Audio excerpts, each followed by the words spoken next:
All creative people have periods of time when the ideas just aren't coming. Some call this creative block or blank page syndrome.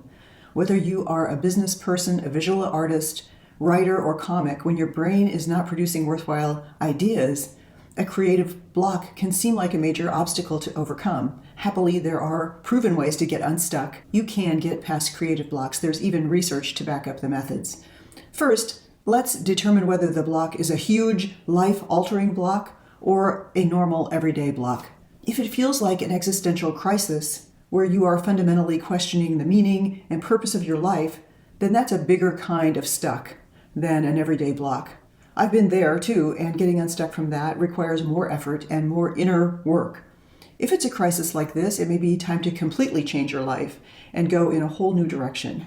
If it's one of those huge life moments, don't despair. It's an exciting time of growth, a time to focus internally and really get to know who you are and what you want. If it's that, reach out to me for some helpful suggestions. If it's more of a routine kind of creative block, these can be frustrating but much more easily solved. I'll share with you 8 proven ways to do that. The first one is to establish a disciplined routine.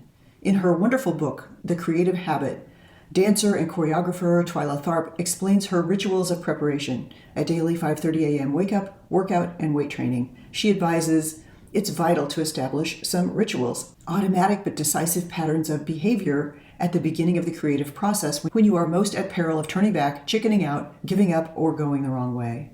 I do the same thing. I wake up early every day, meditate, work out with cardio, and then weights. I haven't missed a day in years. After breakfast, I get busy creatively. Studies show that writers who write with an established routine not only increase their overall output, but also generate more new creative ideas. Inspiration comes to artists with busy hands. Think of your creativity itself as a habit. A London School of Economics researcher advises us to think of creativity as skilled craft work. You show up every day and you simply execute your craft and keep practicing and improvising. If you are a painter, give yourself permission to paint badly and make it your goal to just get something down on the canvas. One of my favorite writers, Anne Lamott, wrote an excellent essay on why writers must start with horrible drafts. She says, I know some very great writers who you love, who write beautifully and have made a great deal of money, and not one of them sits down routinely feeling wildly enthusiastic and confident. Not one of them writes elegant first drafts. She says, all right, one of them does, but we do not like her very much. The second tip is to walk away from the work. As important as it is to have established routines, it's equally important to step away when you get frustrated. Take a break, take a walk. A 2014 Stanford study found that a person's creative output increased by an average of 60% when they were walking. For me, getting outside makes a huge difference. Spending time in nature always gives me a fresh perspective.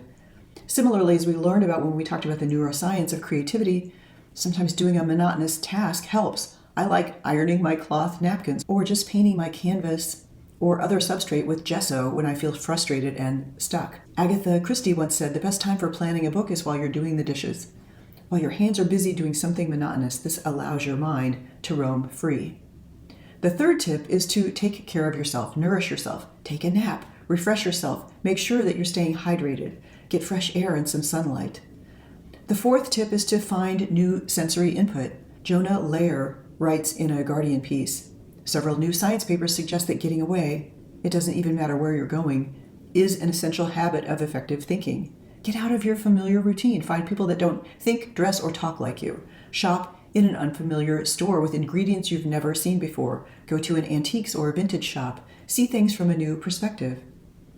The fifth tip is to go to your saved inspirations. Louise DeSalva wrote about how author Joan Didion used her notebook. Like Twyla Tharp uses her boxes, Didion used her notebook to remember moments that would later inspire her writing. When you save inspiration, you can use this to pump the well when you feel your ideas are drying up. These might be interesting thoughts, quotations, observations. Write down things you've read, films you've seen, and anything else you find interesting. The power of saving your inspiration is having an arsenal of ideas that you can return to when you're feeling stumped. The sixth tip is to hang out with other creative people. It helps to commune with other creative people who go through the same blocks you do. Maybe help someone else solve their creative problem, which will give you a window in how to solving your own. The seventh tip is to do a different creative task. Creatives often switch to another medium to break a block. When you're in a flow state, you become absorbed, the ego falls away, time flies. Maybe a visual artist will write a haiku, or a writer will draw something. Find something creative that will absorb you. Research by Harvard professor Teresa Amabile shows that people who experience flow states report higher levels of creativity, productivity, and happiness. And the 8th tip is to tackle a small piece of your project. As you have gathered, I really love writer Anne Lamott. One of my favorite books about her creativity in writing is her novel, Bird by Bird.